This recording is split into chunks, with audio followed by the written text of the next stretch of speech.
Hello mga kapuso, si Rojun Cruz ito at ang gagawin ko today ay Fill in the Blanks Challenge. Stars on the floor!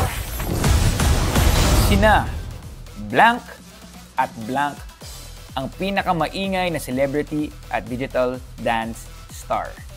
Thea at JM ang pinakamaingay na celebrity at digital dance star.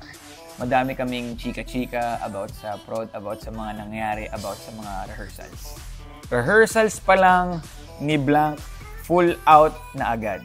Nakita ko, rehearsals pa lang ni Dasuri Choi, talagang full out na talaga agad siya. Hataw kung hataw.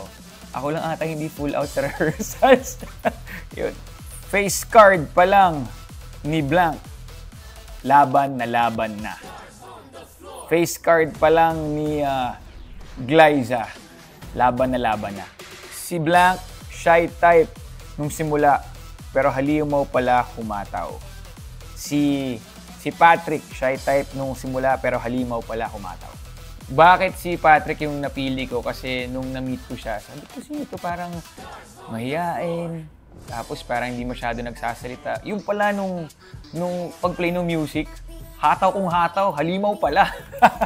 Si Blank ang pinakamagaling sumayaw na digital dance star. Lahat mga galing, hirap sagutin to.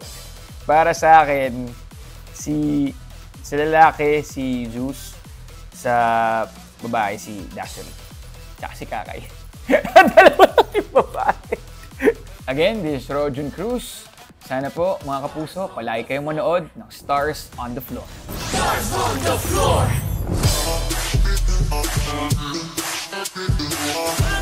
Happy